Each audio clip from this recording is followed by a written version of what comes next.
extrapulmonary tuberculosis. Today I am going to talk of a very important topic, which is CNS tuberculosis, and particularly TB meningitis is the main presentation of CNS tuberculosis, and I think this is clinically a very useful topic, and you must know details about CNS tuberculosis, particularly TB meningitis and other forms of tuberculosis. So what constitutes CNS tuberculosis? Basically, forms of CNS tuberculosis infection due to Mycobacterium tuberculosis would include meningitis, tuberculomas, spinal erythematosus and transverse myelitis. So these are four different terms. Meningitis is an inflammation of the meningeal coverings of the brain. Tuberculomas are intracranial space occupying lesions due to coalescent granulomas within the parenchyma of the brain. Spinal erythematosus means inflammation of the spinal part of the meninges, and then transverse myelitis, which means there is involvement of the substance of the spinal cord.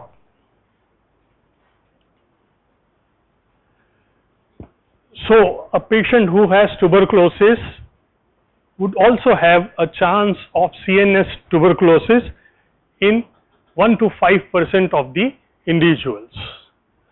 So a complication of tuberculosis is CNS tuberculosis. In regions where the prevalence of TB is high, all three forms of CNS TB, TBM, intracranial tuberculomas and erythematosus, they are relatively frequently seen in regions, particularly India, China, Russia, Africa, as I have already told you. Now, what is the basic pathogenesis of development of CNS tuberculosis? As you know, tuberculosis is an infection with, which is spread by droplet infection from one person to another person, remains latent for quite some time. Later on, when it converts into active tuberculosis, it can lead to dissemination of the tubercular bacilli into the circulation and into the hematogenous system. So basilemia that follows primary infection or late reactivation of tuberculosis, the scattered tuberculous foci, tubercles are established in the brain, the meninges or the adjacent cranial bones. So there are three parts, one is the brain, the other is meninges and the skull bone. Establishment of a cortical or meningeal tuberculosis, this is known as a rich focus. You must have read in your pathology classes. This ruptures into the subarachnoid space, and which is the initiating critical event in development of CNS tuberculosis, or rather TB meningitis.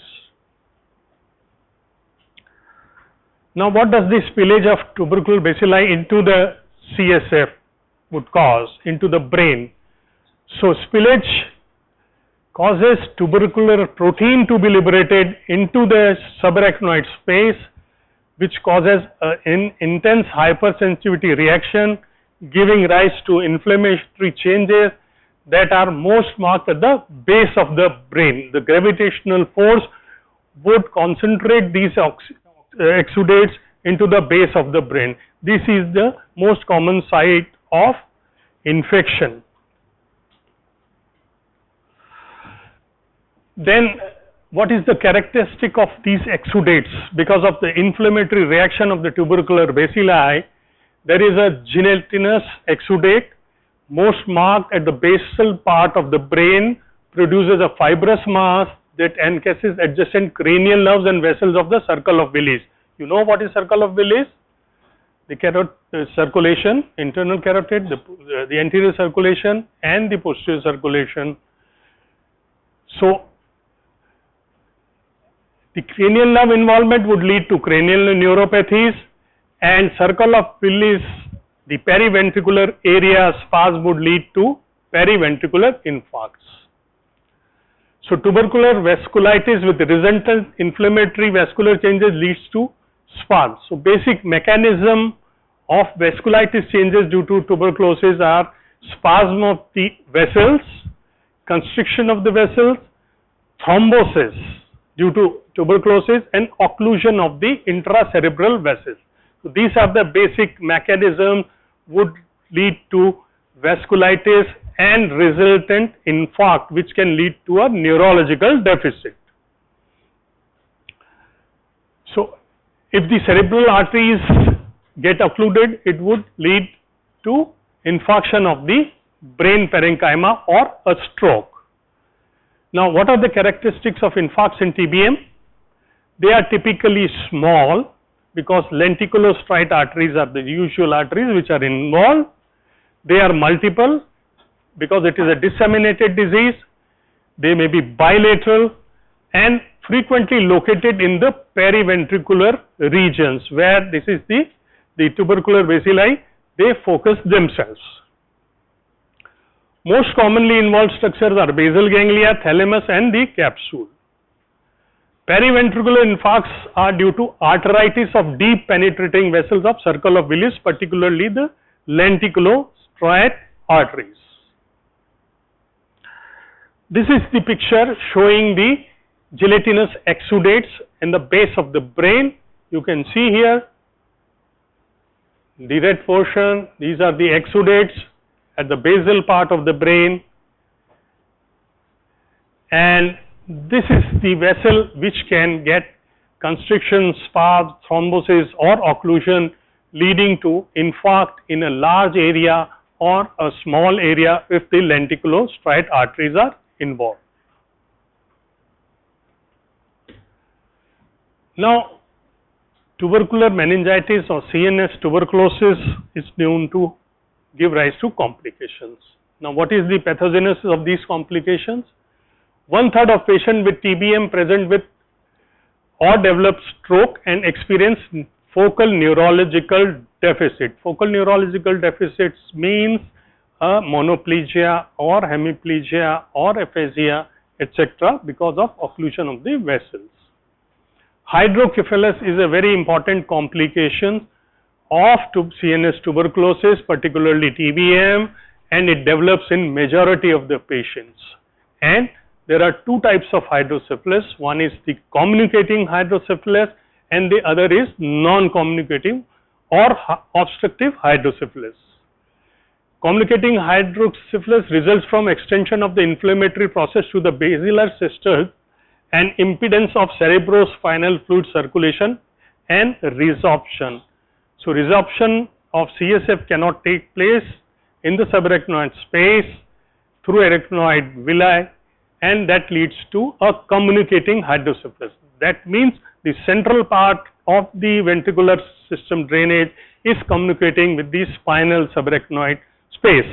On the other hand, you have an obstructive hydrocephalus in which there is intraventricular obstruction to the flow of CSF. This is much more deadly condition than a communicating hydrocephalus. So, this is caused by obstruction of the aqueduct, develops less frequently from contraction of exudates surrounding the brainstem or because of a brainstem tuberculoma, which can block the drainage of CSF into the subarachnoid space. This is the example of non-communicating hydrocephalus, and this is the communicating. That means this is the ventricular system here, and this is the spinal subarachnoid space. So, this system is communicating here, but pathology is outside the brain stem because of the presence of exudates. Whereas, if there is an obstruction here somewhere, it can lead to early dilatation of the ventricles and effects of raised intracranial pressure. You can see the dilated ventricles, and this is what is known as hydrocephalus. Another important CNS tuberculosis is tuberculoma. It is a conglomerate granulomatous focus that develops from coalescing tubercles acquired after dissemination of bacilli into the brain parenchyma. Two sites are there. One is the brain, it can be anywhere, or the spinal cord. Now these are the pictures of tuberculomas of the brain. This is the central calcification, almost reaching the frontoparietal region. This is the panel A. You can see here calcification with surrounding edema almost occupying the frontoparietal region. Then this is again a large mass, and what is this? This is surrounding edema. This is a contrast CT scan of the brain. You can see water here, and this is the calcified tuberculoma with resultant edema of the parenchyma. And MRI, similarly, this is the picture of MRI showing a hypointense lesion due to presence of tuberculoma in the brain. This is a very peculiar picture in which there is an enhanced rim outside the mass. Typically in bacterial brain abscesses, this surrounding walled off is very thick, but in tuberculosis this may be thin, and you can see here the low intensity mass here causing dilatation of the lateral ventricle, and this is what is known as a mass effect. Whenever there is an expanding tuberculoma or space occupying lesion, it would cause displacement of the brain structure to the opposite side. This is the midline. This should have been the midline, but now you can see this arrow that there is displacement of the brain parenchyma due to intracranial tuberculoma. Now, what are the effects of these? It can lead to signs and symptoms of raised intracranial tension, headache, vomiting, and neurological deficits. Whenever there is suspicion of tuberculomas in the brain, like this CT showing various coalescent granuloma, you should always do a CT scan of the chest. So sometimes you can find miliary TB, but not always. You can see here the miliary spread of the tuberculosis in the lungs and in the brain, and this is the typical granuloma formation. This is the biopsy from lung. Now, important clinical picture of TBM you have to know. The onset is usually subacute as compared to acute bacterial meningitis, which is acute onset within a few days, within a few 7 days, but this can occur in subacute form, meaning 2 to 4 weeks or more. Symptoms of, because of the tension which is raised, the patient will experience headache, fever, vomiting, and eventually altered sensorium. Examination, when you see the temperature is high, there is neck stiffness, which is the most common finding present in both bacterial meningitis or tubercular meningitis. Focal neurological deficit, monoparesis, etc. may be there, and behavioral changes, alteration in sensorium, consciousness may be there if a patient has TBM. Coma can be seen in 30 to 60% of the patient if untreated, confusion in 10 to 30%, and multiple cranial nerve palsies may be there in 30 to 50%. What are the most common cranial nerves? 3rd, 6th, and 7th. These are the most common cranial nerves which are involved in tubercular meningitis. Optic atrophy, the optic nerve can also get involved because of the exudates, direct invasion, facial invasion, etc., particularly in children. Babinski's sign can be positive in such patients. Seizures can be one important symptom or sign.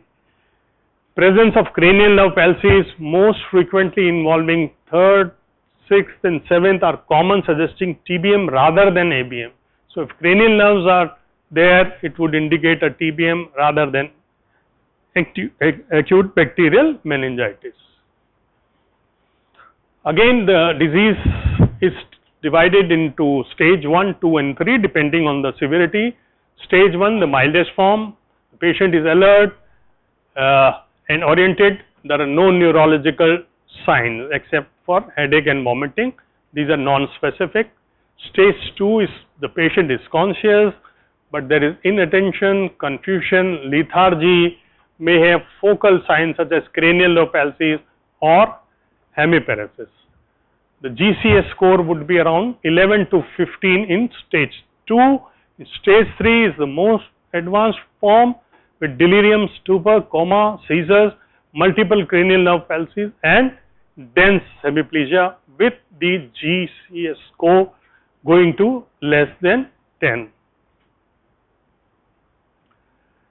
This is the example of a right third nerve paralysis due to tubercular meningitis, exudate affecting the third nerve root. You can see there is ptosis on the right side, and on movement to the right there won't be any movement of the right lateral rectus would be preserved, but on looking at the medial part there will be no movement of the medial rectus, and this is the left sixth nerve palsy. You can see here, ask the patient to look towards the right or towards the left. You can find that there is a limitation of excursion of this movement. So, this is the left sixth nerve. This eye is pointing, the right eye is pointing towards the left side, but the left side is not moving. So, these are the examples of cranial neuropathies. Stroke is a complication and it's disabling at times, presenting with dense hemiplegia. Cerebral infarcts are responsible in about 26% of these patients. Seizures are generally focal, but they can be generalized also, and even patient may go into status epilepticus.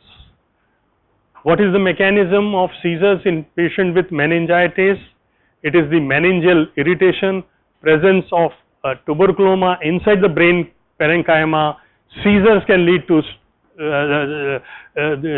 can be due to infarction or stroke, and of course one important thing is sodium levels getting low, hyponatremia because of SIADH. Hydrocephalus, as I told you, is the most important complication of TBM. It occurs in up to 80% of the patient with tubercular meningitis, often accompanied by signs of raised intracranial pressure, headache, vomiting, bradycardia and lethargy. It should be suspected when patient has features of elevated intracranial pressure like diminished vision or diminished consciousness. You can see here the formation of CSF. These are the arachnoid villas which are involved with absorption of the CSF, and this is the choroid plexus, this is the ventricular system, and if something is there, if the exudates or intrapontine tuberculoma is there, it can cause obstructive hydrocephalus. If there are thick secretions around this foramen of Magendie and Lusaka, these are the two outlet foramina which can get blocked in exudates, and this would lead to hydrocephalus again. So, this can lead to obstructive as well as non-obstructive hydrocephalus. Hyponatremia can be sometimes serious because then confusion in diagnosis can occur, and it is often seen in TBM, and the symptoms of hyponatremia are non-specific: nausea, confusion, delirium and seizure. Vision loss, a severely disabling complication of TBM, occurs in approximately 1/4 of the patient, particularly more common in children. And what are the mechanisms? You can have or arachnoiditis of the optic nerve of the optic chiasma. So encashment of optic nerve and optic chiasma by thick tuberculous exudates, compression of the optic chiasma by the dilated third ventricle from above, elevated intracranial pressure, and arteritis of vessels supplying the optic nerve and the optic chiasma, and direct invasion of the optic nerve. So many survivors of TBM have permanent blindness, particularly more common in children. What is myelitis? Is an inflammation of the spinal cord parenchyma. You can see here the spinal cord, and this is the inflammation. So transverse myelitis can be there because of direct invasion of the substance of the spinal cord. So transverse myelitis is a deadly condition. It can cause rapid onset of symmetric or asymmetric paraplegia or paraparesis, weakness, or complete paraplegia. Paresthesia is because of the sensory involvement, sensory level at the trunk, back pain because of the vertebral involvement. Central spinal cord houses the bladder and bowel innervation. So sphincter dysfunction can be very common when there is transverse myelitis. The pyramidal tracts get involved, leading to plantar extensor response, which can be unilateral or bilateral. If the lesion is in the thoracic cord, it can lead to paraplegia. If the lesion is here in the cervical cord, it can lead to quadriparesis. We often see these patients of tubercular transverse myelitis and cord compression at the cervical level. Now, how do you establish a diagnosis? Besides clinical symptoms, clinical picture, the most important thing is CSF examination, positive smear for AFB, CSF culture, which yield the result not too early, CSF with positive NAT. A presumptive diagnosis of TBM can be made in setting of clinical, epidemiological factors and typical CSF finding, which include lymphocytic pleocytosis. Pleocytosis means increase in the number of cells, elevated protein concentration, and low glucose concentration. So whenever lumbar puncture is done, you have to measure the CSF pressure. The opening pressure is moderately elevated in TBM, 180 to 300 mm of water. What are the causes of elevated CSF pressure? Meningitis, meningoencephalitis, pseudotumor cerebri due to hypervitaminosis, etc., intracranial lesion, and intracerebral bleed due to hypertension or otherwise. Normally, there are only up to 5 mononuclear cells in the CSF, and granulocytes are never present in the CSF, normally also. But in TBM, what are the findings? About 100 to 500 cells are there. Lymphocyte is the main cell which is predominant. However, in early stages, few days of tubercular meningitis, there can be neutrophilic predominance. Elevated protein concentration, 100 to 500 milligram approximately. However, whenever there is blockade of the spinal subarachnoid CSF flow, it can cause a Freund syndrome, which means that there is CSF protein concentration becomes very, very high, maybe up to 2 grams. So from 100, 500 ml to 2 gram because of the subarachnoid block. Low glucose concentration, usually less than 45 milligram per deciliter in most of the cases. What are the causes of increase in number of cells in CSF? Besides TBM, you have bacterial meningitis, viral meningoencephalitis, and early phase of TBM, neutrophils, increased lymphocytes, in TB meningitis, viral meningoencephalitis, syphilis, and fungal meningitis. So these are the causes of CSF pleocytosis. Normally the CSF proteins may be less than 45. They are generally too large to cross the normal blood CSF barrier. Increased CSF proteins are found in meningeal inflammation, traumatic tap, increased CNS synthesis, tissue degeneration, obstruction to CSF circulation, and a condition known as GBM, acute inflammatory polyradiculopathy.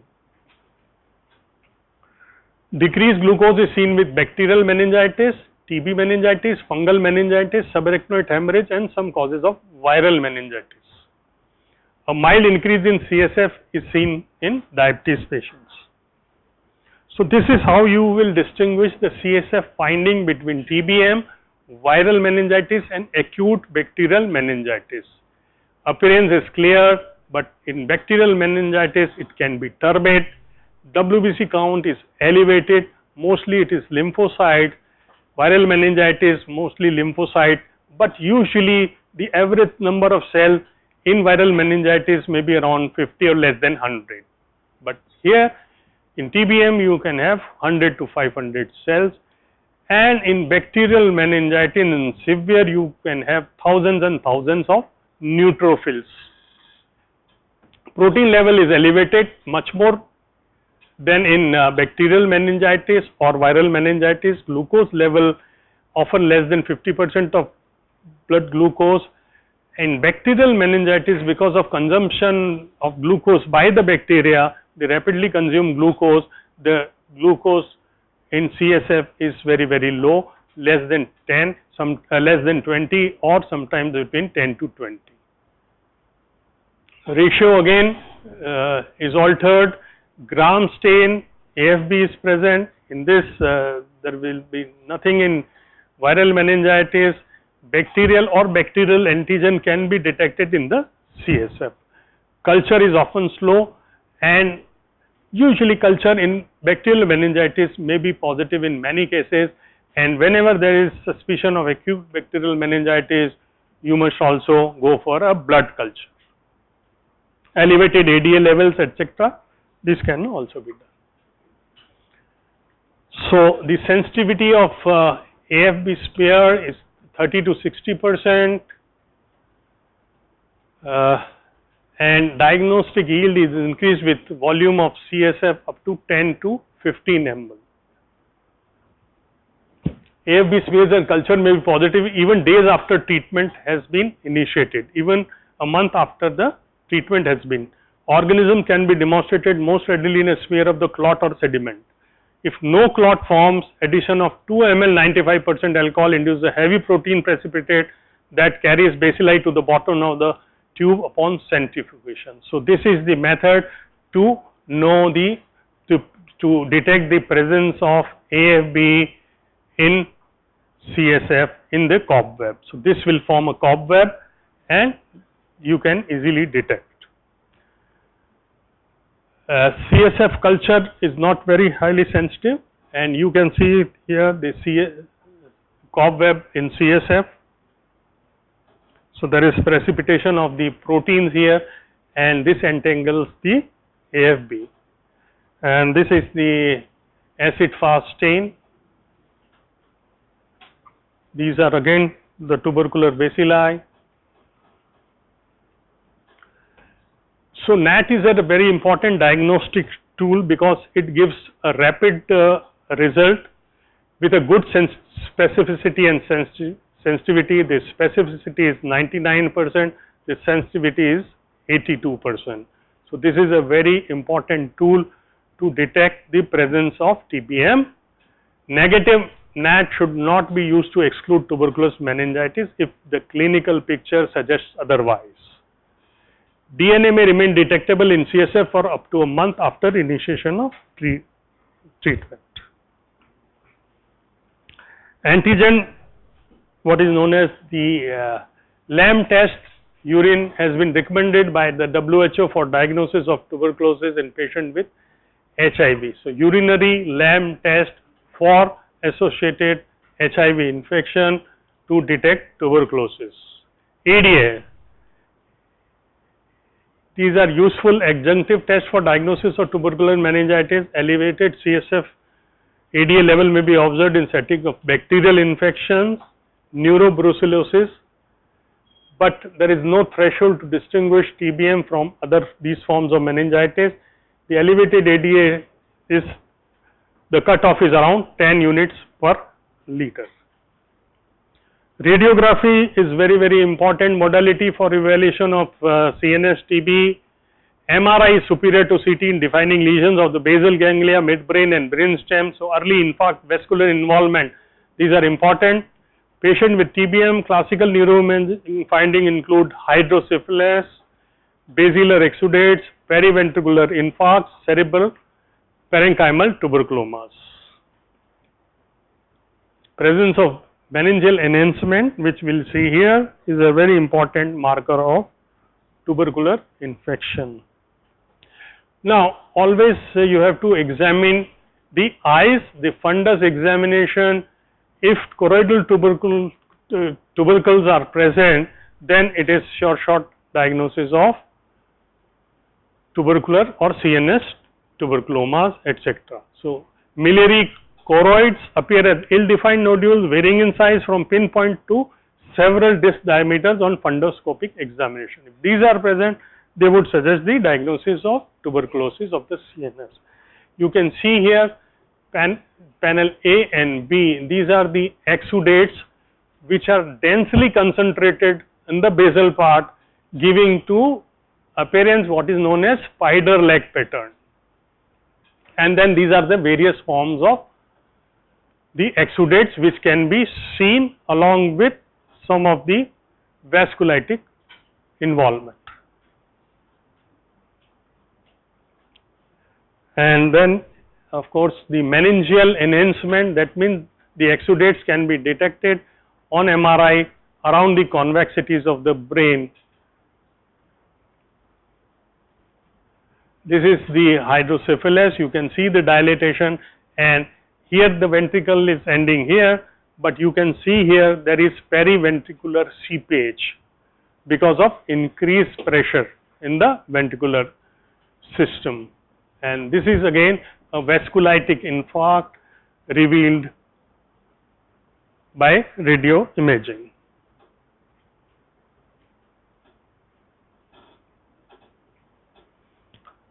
CT chest should always be done in such patient if you are suspecting CNS tuberculosis. Sometimes you can't access the tuberculomas, but if the finding of tuberculosis is there in chest CT, then there is an indirect evidence that we are dealing with tuberculosis. Now, another important thing is differential diagnosis, TBM versus bacterial meningitis. Acute bacterial meningitis is acute in onset, TBM is subacute in onset, presenting with fever, neck rigidity, altered mental status. Typical CSF finding would include neutrophils more than 1,000 or up to 5,000 maybe.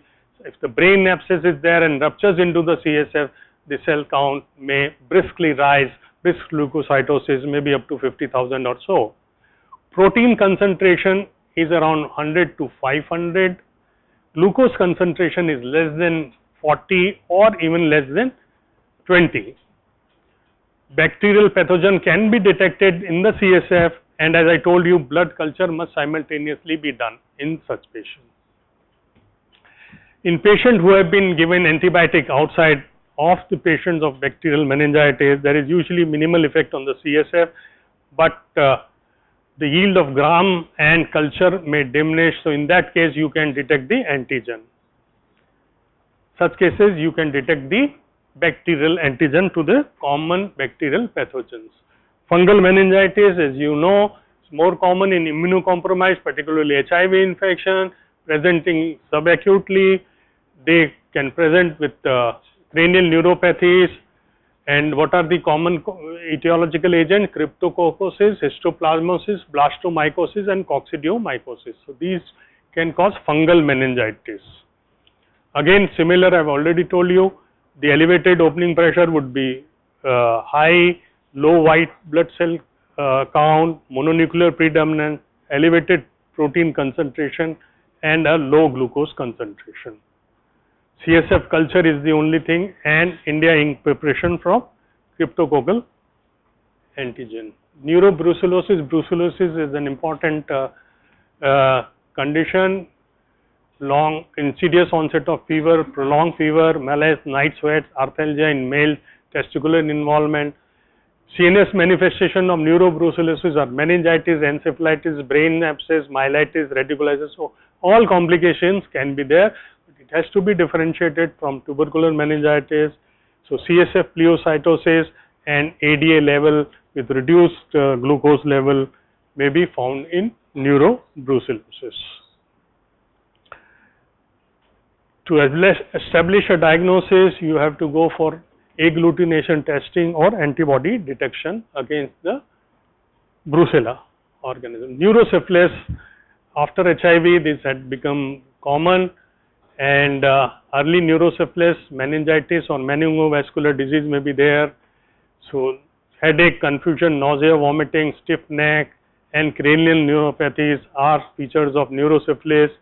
Visual acuity may be impaired if there is concomitant uveitis, vitritis, retinitis or optic neuropathy. So almost similar complaints are there. Optic neuritis is much more common in neurosyphilis as compared to TBN, and what you do is the treponemal antibody test and spinal fluid examination for pleocytosis, CSF, VDRL test. So finally, CNS tuberculosis refers to meningitis, tuberculoma, brain abscess, spinal cord infection due to Mycobacterium tuberculosis. Clinical presentation include headache, dizziness, vomiting, behavioral changes, focal neurological deficit. Diagnosis based on clinical features, CSF, brain imaging and other lab values. So I have already told you the different CSF findings. CSF analysis may show pleocytosis and chemistry abnormalities consistent with tuberculosis along with elevated ADA. Diagnosis of other forms of CNS tuberculosis just on demonstration of tuberculosis at a site, at a secondary site or on brain imaging or a CT imaging. So that is all for today.